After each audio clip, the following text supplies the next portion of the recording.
Hello and welcome to the Table Talk Wednesdays here at the CDL Café, where leadership isn't just talked about, it's challenged. This isn't your typical leadership conversation.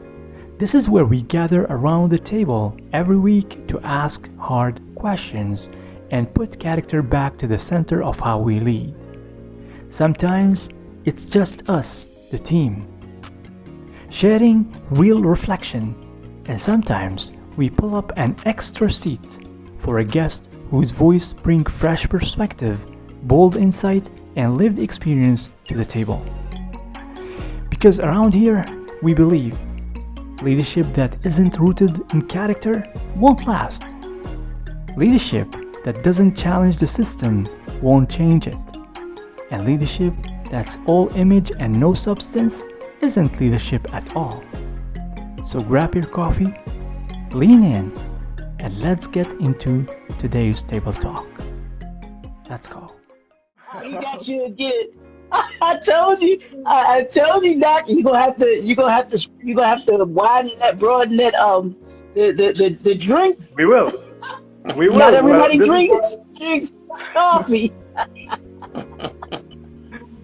That's why I asked the guests what are the favorite drinks that they want to have, so we can add them on the menu, right? There you go.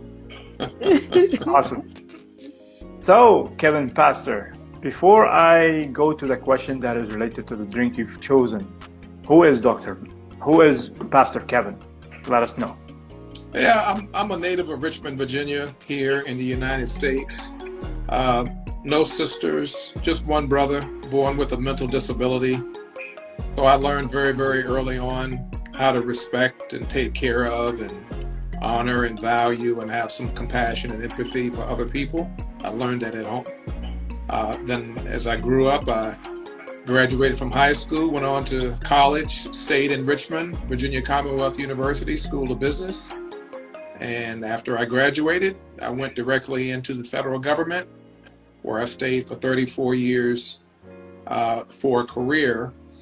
And while I was in my career, I also accepted a calling on my life and became a minister as well. So I've served the local church as a deacon, as an associate pastor, and as a senior pastor, and been married 32 years. And from our union, we have 3 sons, and we also have a goddaughter, and she has 2 daughters. So we have 2 godgranddaughters. And that's my story, and I'm sticking to it. This is Les Brown closing line. So, the question related to the drink that you have chosen is also related to the topic that we are going to talk about. And the question goes like this.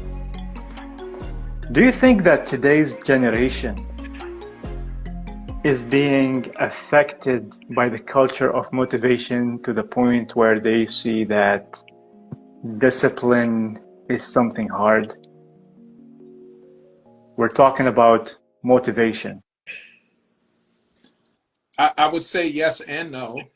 And the reason I say both is because, number one, human behavior really dictates that people do what people see.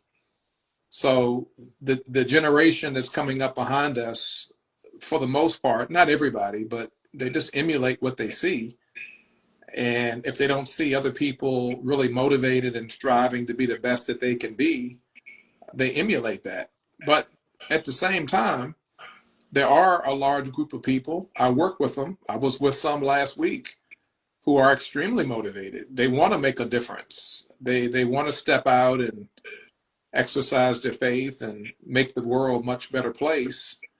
And they've tapped into their gifts and they're doing it. And the reason I say both is because we're talking about a lot of people. I mean, here in the United States, just under 400 million people, of which in terms of the next generation would be right around 25 million. That's a lot of people.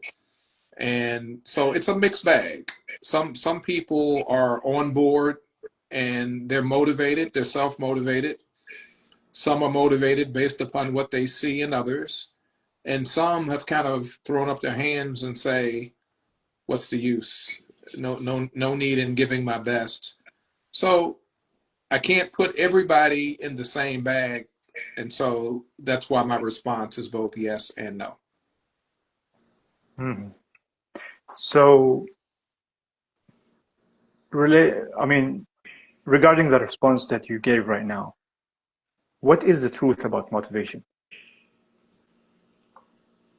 I believe it has to come from within, but before it can come from within, I believe there has to be some teaching, there has to be some modeling, there has to be some developing and some nurturing, because people may not necessarily know how to be self-motivated. It's part of what they see, but it's also part of their training and their development.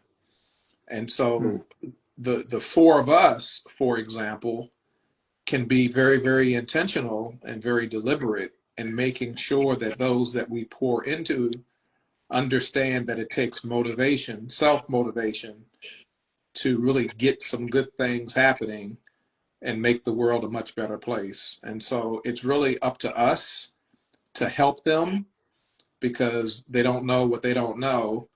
And it's a combination of what we say, but it's also based on what we do, because people are watching. And again, people do what people see. But if they hear the words that match what we say, that can be the motivation for them to say, you know what, if the four of us can do it, then I can do it too. And so I've seen it work. That and I've raised 3 sons, and that's the approach that I take as well. I have a question. Well, thank you. Thank you so much for sharing that. Yeah, go ahead, Atala. Yes, thank you so much, Pastor Kevin. How did you cultivate your motivation on a daily basis? What is your routine, your ritual? Well, the only reason I'm chuckling is because of what I didn't mention in the introduction. I'm the son of a U.S. Marine. And when I was a little fella, like 2 years of age,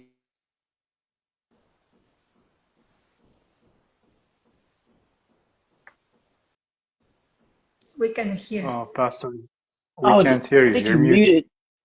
I think you're muted.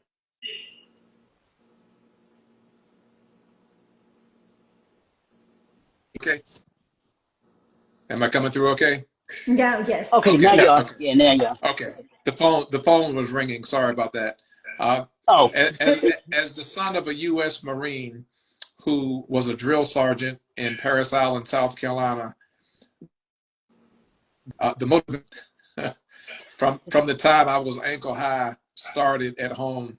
I was very motivated to make sure that I did what I was told to do, and it just kind of stuck with me, right? It's been a lifelong journey. As I grew up, I took that motivation and I instilled it in others and said, hey, this is what you need to do in order to achieve some really, really good things, because we all have goals, dreams, and aspirations in life. But in order to achieve it, you can't always wait for others to do it for you. It takes some self-motivation to make it happen. But like I said, for me, and that's why I was smiling when you asked the question, because Dad's 88 today. He's doing well. He's in good health. And because he's a Marine, he still thinks he can take me. But I have to use wisdom and just let him believe that he can. So. oh, and I believe that's true. And it's funny you talk about Dad being a drill sergeant in the Marine. My dad wasn't in the service or anything like that, but yeah, I think my dad was that same drill sergeant in the same way, because there's something about that, and it comes from home. But I want to ask you this, and I'm gonna flip it now. Now that when you got that motivation from your dad, what's the motivation that you used, or the influence that you used for your 3 sons? And did you find yourself having to motivate each of them in their own individual way? Did you have one broad approach to them? Yeah, and that's actually an outstanding question. All the questions are outstanding, but what's really key about how that question was phrased is that, yes, they all are different. Same house, same parents, same environment, but you do have to treat them different. And it's no different than when we have the conversations around leadership, those that we are entrusted to lead and to mentor and to coach, to develop and nourish, they're all different, right? And it's different things motivate them along the way. So I just had to really take the time to learn them, understand them, listen to them, find out what the goals are, and then apply the appropriate strategies and principles that would encourage them to be motivated without me always having to be on the sideline saying, hey, you need to do this, hey, you need to do that. They will just pick up the mantle and do it themselves. You just plant the seed based on connection, through connection, understanding their fears, their desires, their thoughts, their emotions, and based on that, it's easier to guide somebody to spark that motivation, that energy to keep moving, to do things. Absolutely, spot on. That's what it's all about, because once you learn those different buttons to push, now you can sort of watch them kind of go on their own, and then we're always there to support and advocate and encourage, but we don't always have to do, because they understand that being motivated to get things done is their responsibility, not mine. I can teach you, I can show you the way, I can be a model, but at some point you've got to take it and run with it. And now that you know, go teach others. Awesome. Yep. Well, the way you tackled it will make me ask you this question. Because today we're seeing people selling dreams, playing on emotions, playing on hopes, and under the umbrella of motivation. But the way you described it will make me ask you this question. Do you think that motivation is a seed inside, or what is the thing that is inside of us that we need to tap into in order to be motivated, or in order to receive motivation from others in the right way, not to be dragged emotionally or not to be manipulated or something? So do you think that what's the thing inside of the human being, or inside the soul, or whatever? Like, what is it?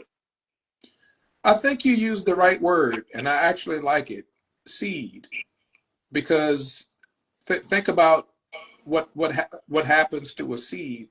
Something has to be planted inside of people to get them to really understand what motivation is all about, but also someone has to come alongside and water it so that it has a chance to grow. And that's where you and I and others come in, by teaching and training and coaching and mentoring, getting them to see and then ultimately to act. And then as that seed continues to grow and grow and grow, guess what? Ultimately, it has to be replanted, because it's going to outgrow where it is. And it's no different than a seed that ultimately becomes a palm tree, or a seed that ultimately becomes corn. Whatever it might be, at some point it's going to grow to a point where it's going to need to be replanted because it's too big where it was originally planted. And it starts out with that seed, and getting people to really be able to see the big picture and understand how to get there. A seed can be almost like a GPS or a navigator. It helps us to navigate the roads to get to the desired outcome.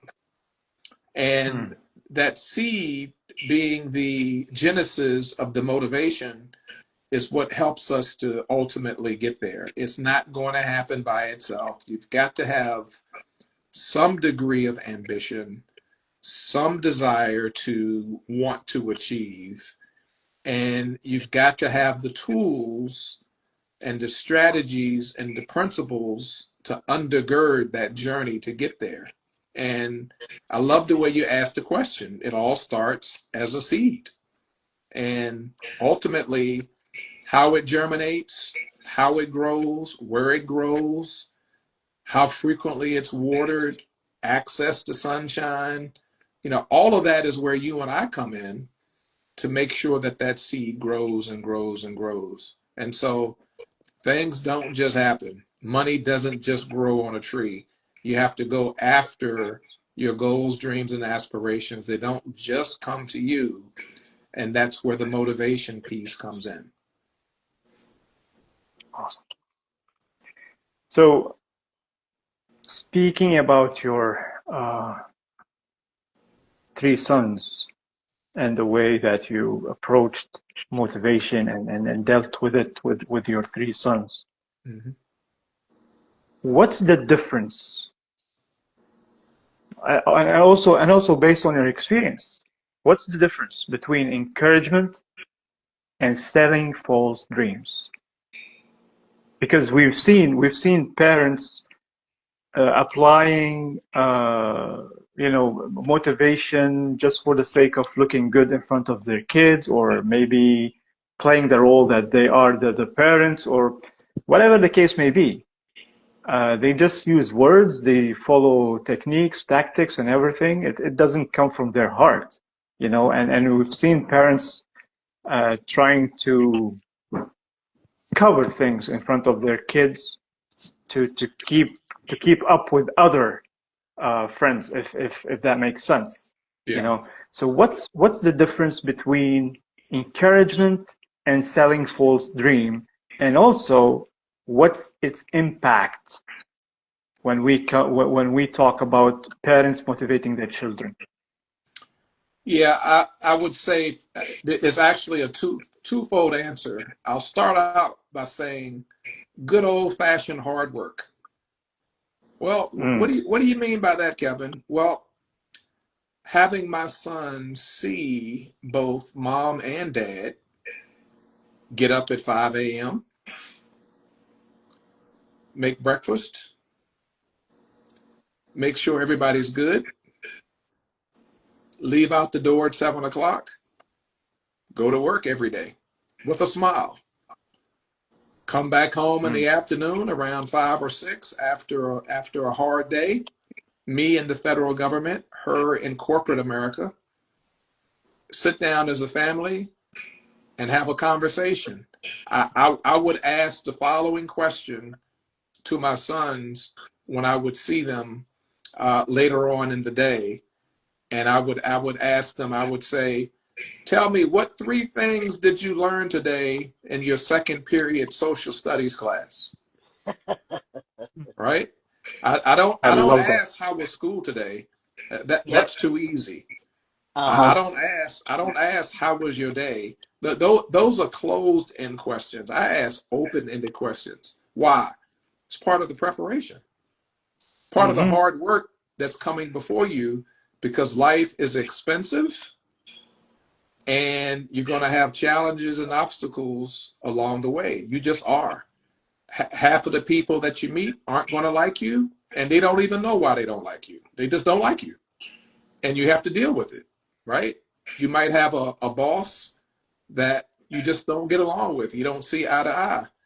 But when you're working in a career, you don't quit.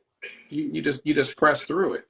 So good old-fashioned hard work is the first part, and then having them see it, and having them see mom and dad partner together, pool our financial resource together, have a joint bank account, not 2 separate individual bank accounts, watching us buy a home, and then after a few years, because of appreciation, being able to buy the next home, the bigger home. And having them to see that so they'll understand how this all works. You can do it by yourself, but life is much better with a partner. The other part is just being men and women of character as best we can. No one's perfect, so perfection doesn't exist. Throw it out the window. But being men and women of character and integrity and understanding ethical behavior is really the foundation of what this is all about. So seeing in the home hard work, and then modeling in the home character, integrity, and ethics, I believe is the beginning of getting people motivated to say, you know what, if I follow that prescription, I too will probably be okay. And so that's my twofold response. And I love that. But I'm gonna add to that. Can you, because I know a little bit more about you, but can you talk about those principles that you just talked about dealing with the home? How did that transfer with you into the federal government, and then even now with running your own company, having your own company for a number of years now? How did you transfer that, or did they transfer from the professional to the home, or was it the home to the profession that you kind of used the both? Yeah, I really just took the principles that I learned at home and then just applied it to the marketplace. And the reason I gave the example a little bit earlier around it's inevitable that we're going to run into obstacles. It's inevitable that half the people we meet aren't going to like us and they don't even know why. And we're going to have differences of opinion with people because they see the world through their lens. So what do? How do we stay on the straight and narrow? Well, you and I just continue to be professional, diplomatic, and tactful in everything that we do. I can't control other people, but I can control myself. And life really is 10% of what happens to us, but 90% how we respond to it. So you have to be very, very careful out here. In the United States right now, it's very chaotic. And sure. Americans are just trying to figure out day to day what's next, because this is the life we live right now. But I tell people, if you are a man or a woman of character and you have a high degree of integrity and you're professional and diplomatic and tactful, no matter how others are acting, just continue to be yourself, and this too shall pass. So Dr. Mackey's loving you right now with saying values, integrity, and principles. You speaking his language over there. That's right. But unfortunately, we are sure. The reality is different, right? Because society is lacking everything that were mentioned here: the values, the integrity, the principles, all those things. So, for example, I think that we can also just kind of reach people who is close to us. We can see right now the lack of integrity, but the lack of motivation, energy, focus, all those things, because there is emotional crisis right now for all the economy, for all the noise, for all the situation in the whole world that is happening. So it's affecting relationships, it's affecting families. There is no connection in families. There is no that communication, asking questions, right? Even if it's like, how was your day? There is no even how was your day, unfortunately.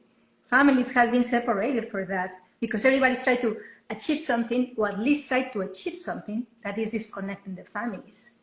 And I think when we strengthen families, that's going to be a better society as well.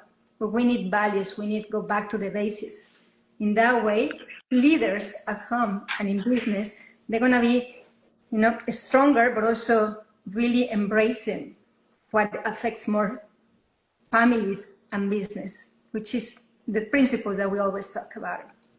So how we can share all these things in outside, not just in conference, not just in here. I think it's about approaching to people that we don't know on a daily basis. Today I have something that happened to me. I was running, and I like to ask sometimes people questions. And somebody was taking a picture and said, let me take the picture for you. It was a whole family. It was amazing because then we started interacting a little bit. And I asked him, what do you need the most to one person? Say, I just need comfort. And then say, who is the wife of this man? I need comfort as well. They open themselves, say, we just lost our son.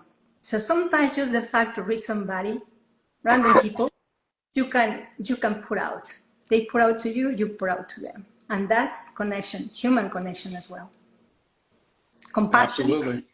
And Absolutely. motivation. They motivate me to do, wow, I need to become better. I was able to open myself, but they opened themselves to me as well. Yeah, totally agree. Absolutely.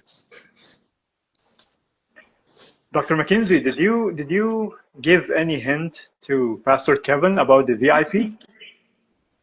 No, I've not said nope. And I know he's a man of research, so he might have researched us and what we talk about here. But I said nothing to him about the VIP, about all of that. But this is who he is. I'm gonna be honest with you. This is the man who he is, and he is someone that I hold in high regard. And when we talked about the Leadership Cafe and having guests, he was one of the first people that came to my mind because he is the personification of leadership and what we talk about, that VIP, that is him. And I'll let you explain to him what the VIP leader is, the VIP leadership is. Yeah, in short, our mission at the CDL Cafe, the Character-Driven Leadership, is to help leaders become VIP leaders. People who walk with values, integrity, and principles. And by the way, on the 18th of December, we're going to be having a webinar where me and Atala and Dr. McKinsey will be delivering the VIP, becoming a VIP leader webinar on December the 18th. So we will be talking about values, integrity, and principles. So it seems that you are a VIP leader already. So, thank you so much for working hard on yourself and becoming that leader, because today's world need VIP leaders. And again, VIP leaders, those who walk with values, integrity, and principles. Pastor Kevin, with one sentence, I know that you gave the most needed details. But with one sentence, for those who want to take an express answer, and especially the people you spoke about in the States and the things that the chaotic that is going on there. And again, when we speak about chaos, there will be people looking for answers, but also there will be people looking for opportunities to manipulate and sell dreams and sell hopes. This is a fact. So in one sentence, again, I'm going to ask you the same question, but I want from you one sentence, difference between encouragement and dream selling. Because as we said, that there are so many people who will be looking for answers, and we need to, as much as we can, help those people to know the truth and know the difference between being really encouraged or you're being sold a fake dream, or you're being sold hope. In one sentence, what's the difference? If it sounds too good to be true, it probably is. And here's why I answered the question that way. Someone reached out to me last week on LinkedIn, and they thought I was naive and probably a neophyte. And LinkedIn is a pretty trusted platform, but he was attempting to take advantage of me in the area of speaking, public speaking, motivational speaking. And we have to be sensitive and listen very carefully when people are very quick to sell you a dream that just sounds way, way out there in the stratosphere, Hmm. and it just doesn't sound realistic. And I'm listening to this person, and what they were promising was not reasonable. And having been a speaker for a number of decades, I just kind of knew that what was being said was a falsehood, just based on experience. But I let them go on for a half an hour, sent me an agreement. I looked at the agreement, sent me a little document that specified the difference between a premium speaker and a standard speaker. And then guess what I did? I went right to Google and looked up reviews. And I read the reviews. And sure enough, all of these people that had fell for it and paid that little fee gave their reviews, and the reviews were all thumbs down. Don't do it. Wow. This is a fraud. Don't go for it. Blah blah blah. And so that's my response. If it sounds too good to be true, it probably is. Yeah. So I turned them down. I sent a note saying I'm going to pass. No thanks. But they don't stop, right? They're salesmen. They don't stop. Well, I regret your decision and I respect it wholeheartedly, but and this one, and I just didn't respond. Yes. And I'm thinking about the people who are gullible and the people who might be desperate and who would go for it and they would lose their money and never get what they paid for. So that's my response. I'm sure we all have a story. Yes, we do. I relate like 100%. Yeah. I relate to it. Yeah, that just happened last week. Now I didn't bother to go back and say, hey, have you looked at the reviews that are out there about you? I didn't bother. Yeah. I just didn't want to. I didn't want to keep it going, so I just kind of ended it there. But he realized in dealing with me, he was caught, and I didn't fall for it. Well, believe me, because of such experience, I came up with a mantra that I have on my wall. All that I have is two things: time and energy. So I have to protect this. I have to protect this with my life. Yeah. So yeah, I totally agree with you.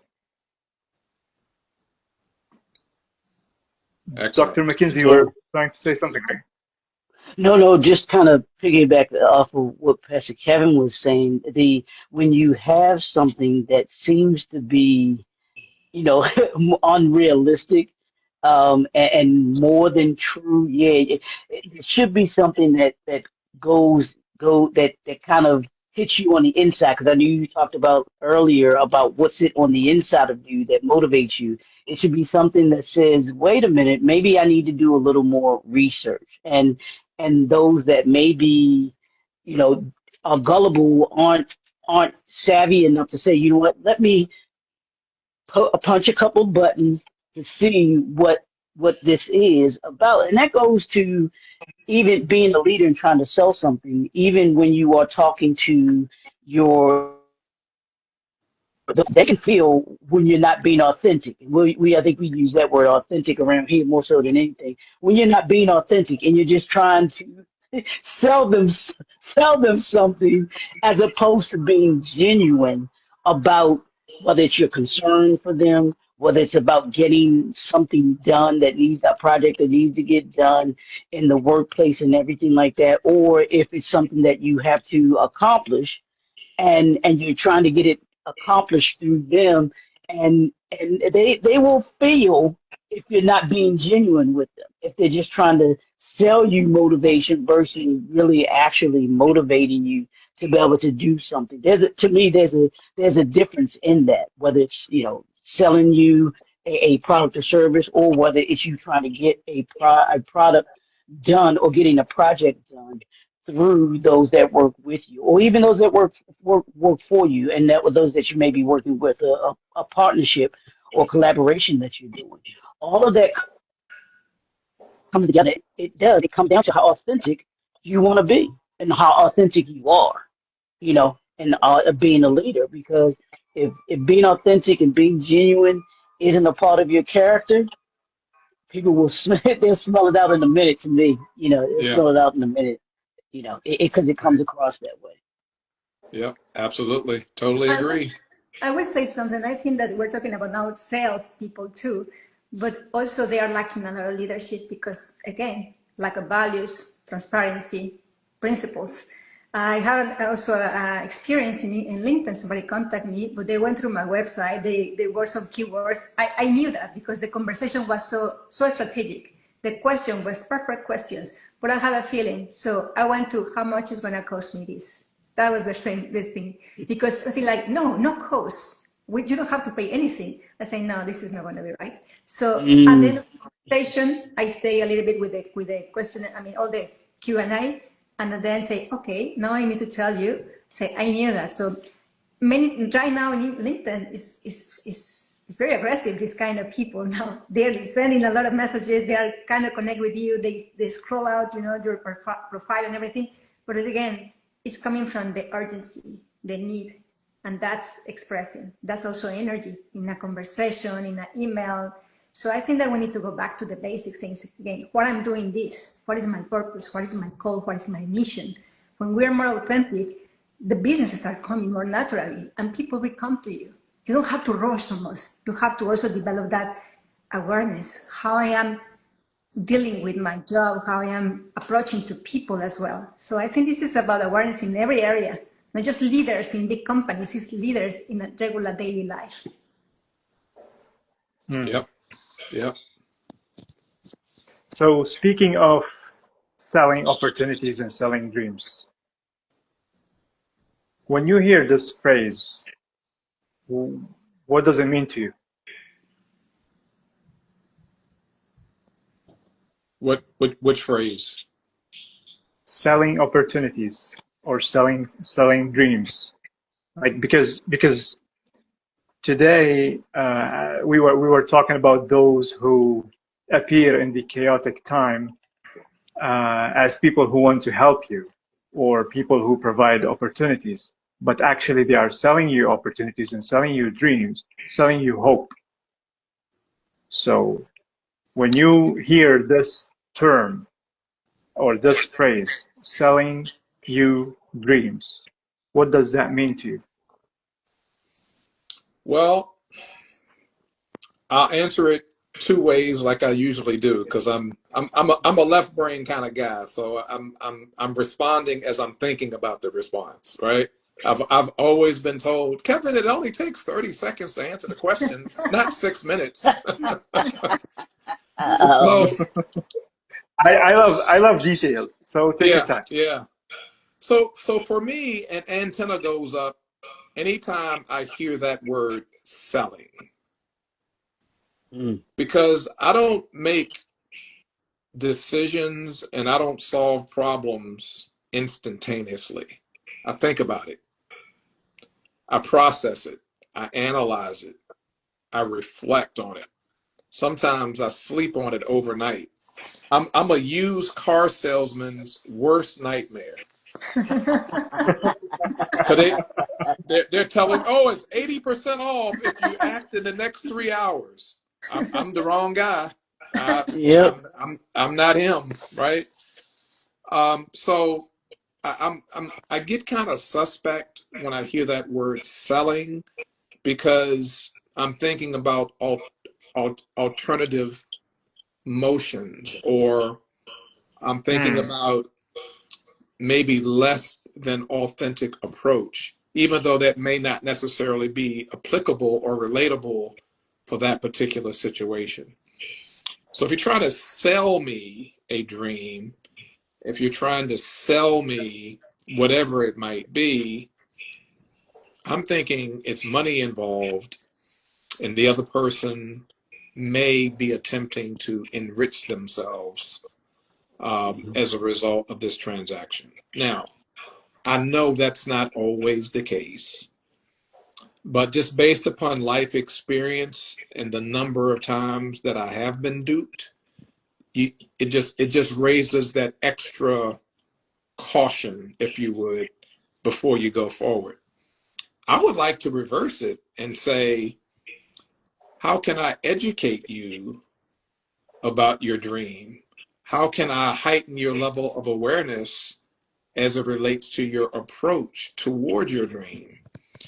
I think that would get people's attention, and it would still raise an antenna, but more from the perspective of being inquisitive and curious, as opposed to being cautious and maybe thinking that there's some type of another plan that's at play.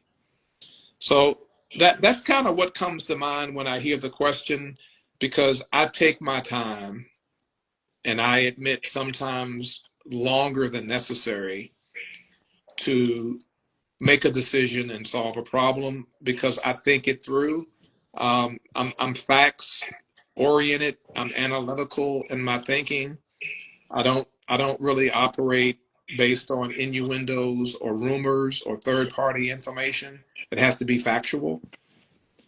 And so that's kind of how I digest that question, the difference between selling the dream versus educating or imparting some knowledge about a dream, because I'm giving people information now to make an informed decision. Typically, if somebody is selling me something, I'm pretty much just kind of taking their word that it's a good service or it's a good product. So that's my thought. As you can see, I'm thinking about my answer as I'm answering, and that's the left brain in me. Awesome. No, that I mean,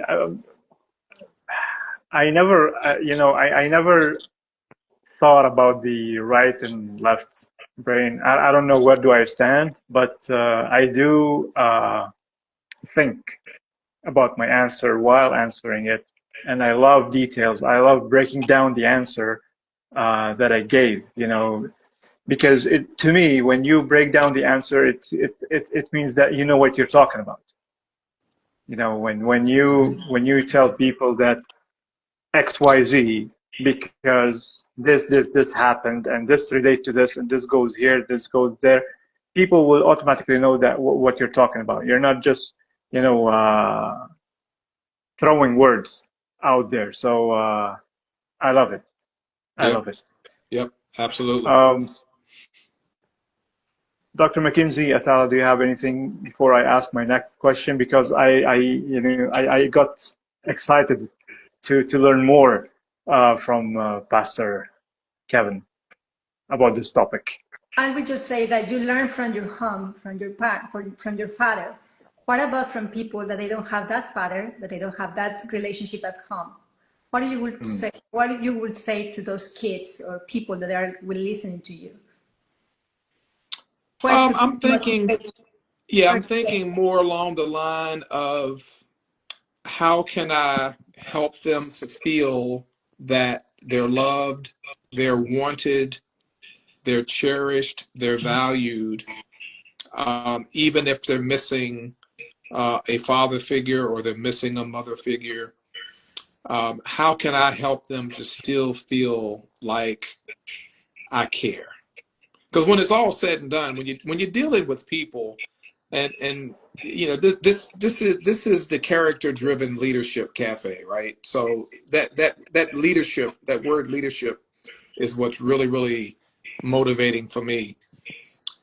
People are really less concerned about how smart we are, our level of subject matter expertise, and our acumen. They're a little bit less concerned about that. They're more concerned about whether or not we're going to help them. Are we going to provide some hope for them? Are we going to develop them? Are we going to listen to them? And do we give a care? Do we even care that they showed up today? Well, it's no different than any other walk of life. in the home, in your neighborhood, on your job, in your social civic organizations, in your church. I have this saying that, wherever you go, there you are.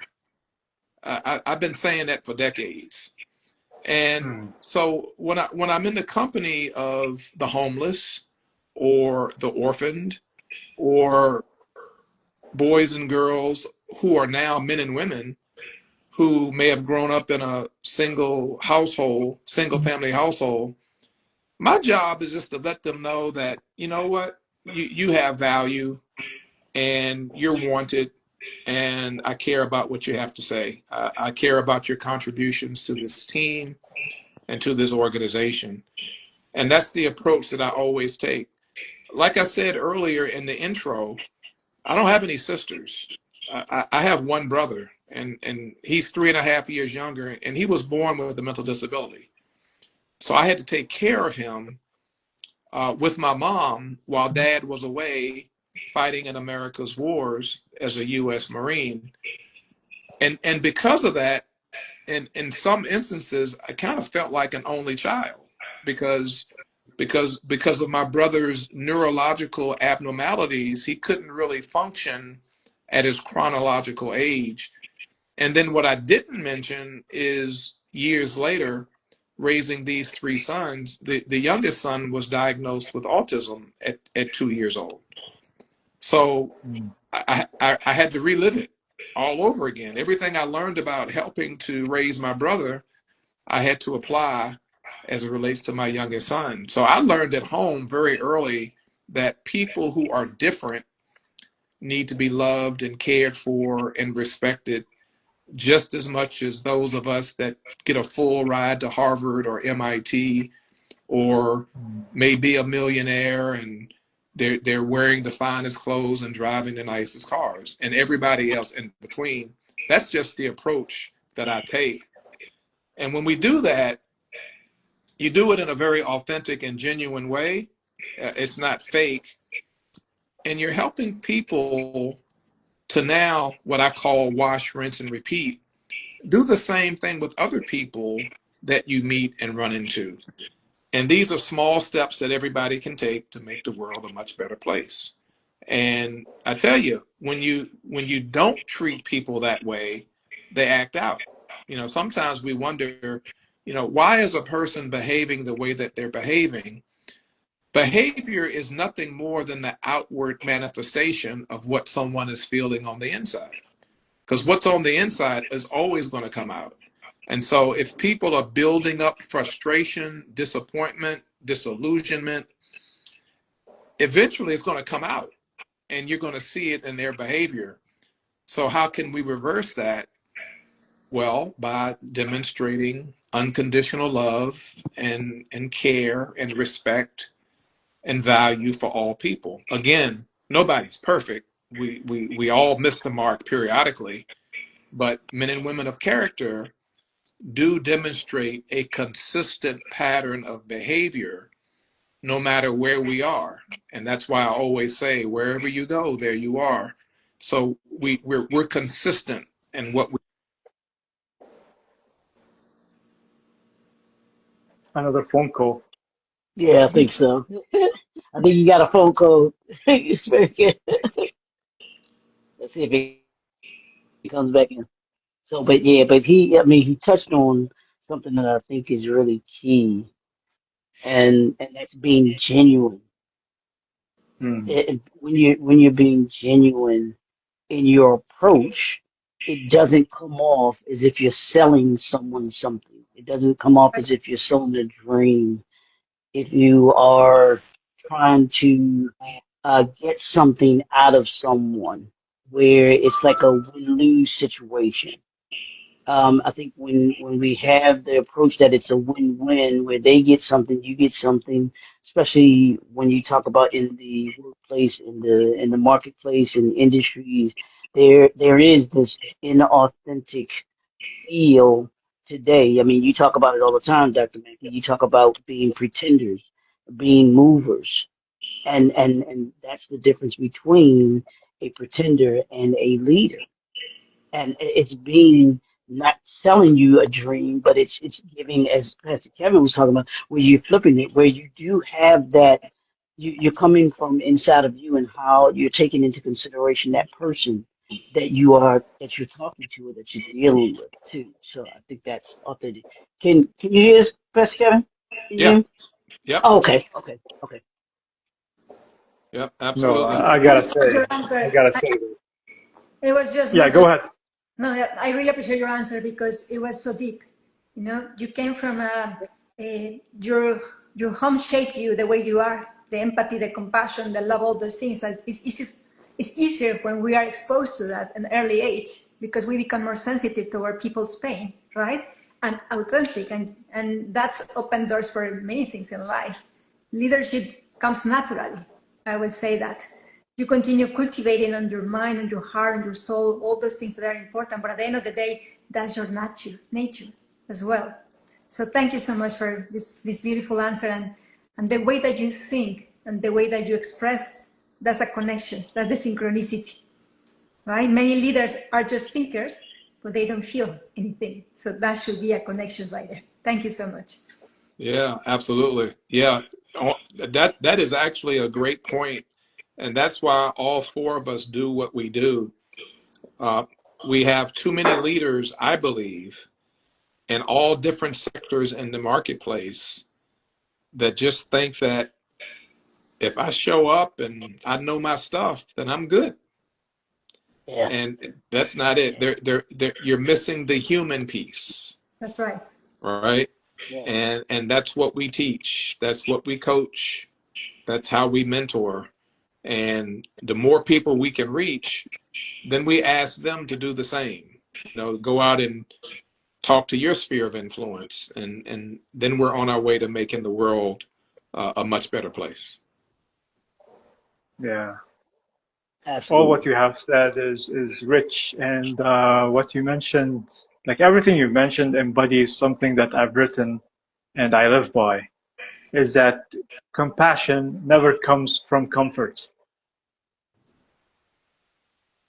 and I can feel your compassion. This means that I mean, you didn't have a comfort life. That's why I say that compassion doesn't come from comfort. And thank you for sharing all this. Kevin Pastor, we're going to look at, again, the term motivation. Do you think that in your industry, or let's talk in general, do you think motivation did more harm than good to leaders? Um, no, I don't think it did more harm than good. Motivation is just one of the many tools that should be in our toolbox that we pull out when it comes to our role. Again, whether it's in the family or in the workplace, you know, wherever we might be, um, being self-motivated and then ultimately encouraging others to get to know the importance of motivation toward their goals, dreams, and aspirations. Let me give you a quick example. In the workplace, more times than not, people show up every day with an interest of one day performing at the next level of responsibility. We call it a promotion. Most people, many people are content right where they are, but most people are motivated to one day be able to perform at a higher level of responsibility. With that comes more money, but also it comes with more visibility, more responsibility, and more accountability. And so the higher we go, the less motivated many people become, because again, with the higher level of responsibility also means more eyes are on you and accountability is going to be chasing you as well. And so I think about it from that perspective.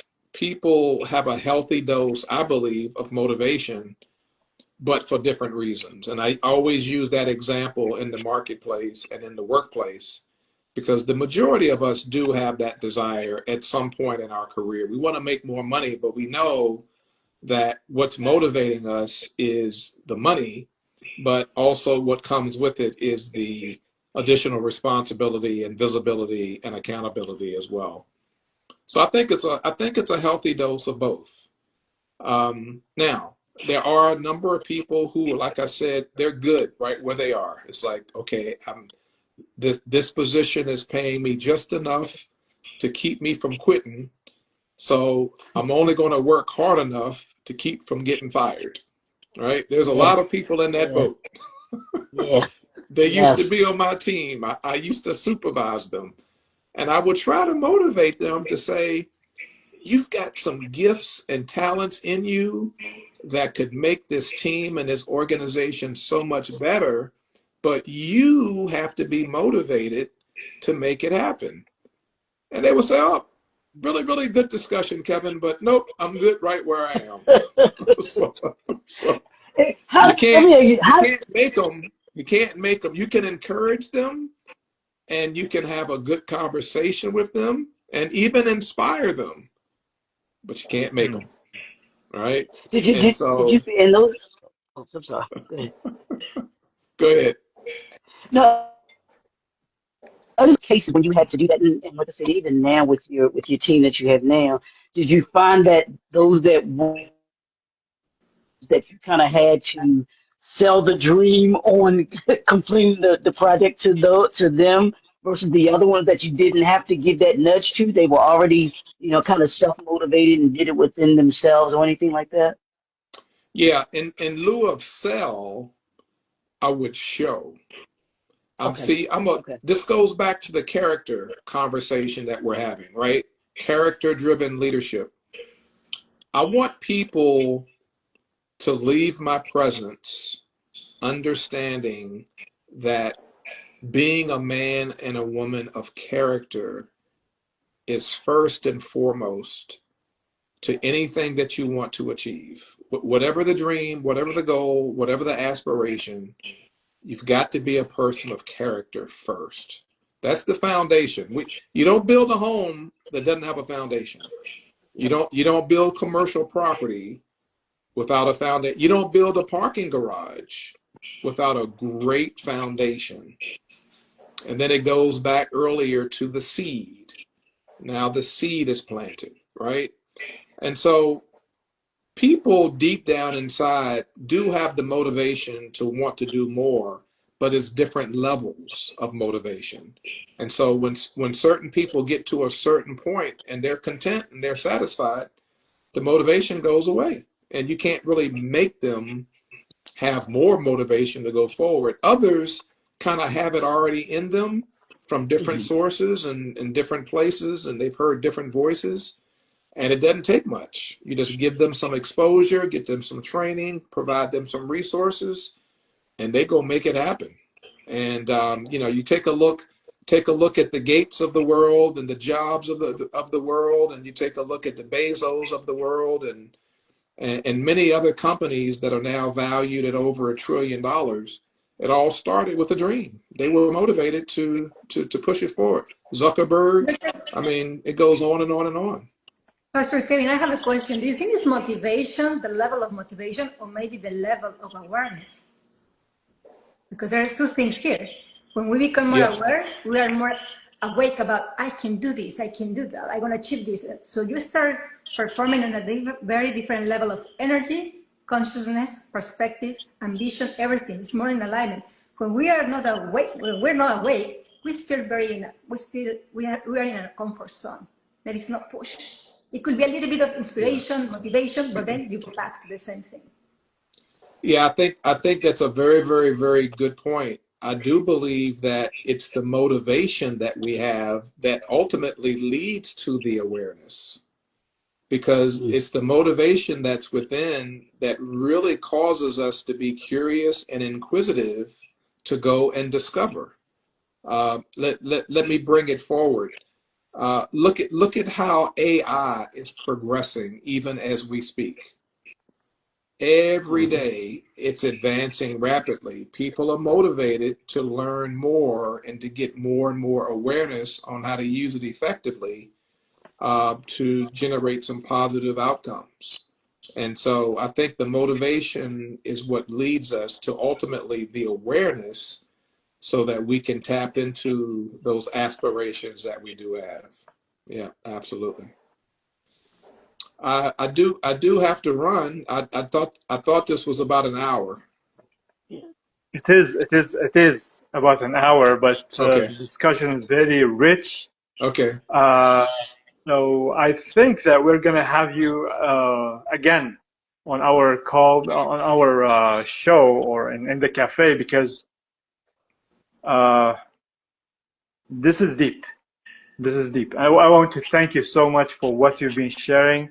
A part of our let's say ritual in the character-driven leadership. You've been in our coffee shop, so before you leave, we want you to leave a note on something that we call the leadership wall. So if you have 30 seconds to leave a note for the upcoming generation of leaders, what would it be? What would be the message that you will leave for 30 seconds? Yeah. I would say know better, do better, and lead better. And what that means is by knowing better, that shows that we never allow our thirst to quench and our hunger to stop wanting to know more. But once we know more, now we have to put it to action and we have to do better. And then ultimately, from what we know and the actions that we take, will ultimately end up leading better. So that's my 30-second snapshot. And hopefully everyone will take it for what it's worth. Thank you so much, Pastor Kevin. We're gonna make you go, and we're gonna close out the talk. And for sure, we're going to be having you again on our table to talk more, because you are a VIP leader. That's it. I'll leave it at that. All right. Thank you, sir. I appreciate that. Thank you, Pastor Kevin, Thank you for so much. joining us. We appreciate great conversation Have a once beautiful again. day. All right. Thank We'll you all talk so with everyone much. soon. I appreciate it. Alright, that's it for this week's Table Talk Wednesdays. If this conversation sparks something for you, don't just scroll past it. We want you to share this with someone who leads or want to lead with character at the center. Also, we want you to drop your thoughts in the comments. Trust me, we read everyone. And if you believe that your voice could add something to this movement, don't hesitate to reach out. We will be back next Wednesday with another conversation that matters. Until then, lead with truth, lead with courage, and most of all, lead with character. Peace upon you.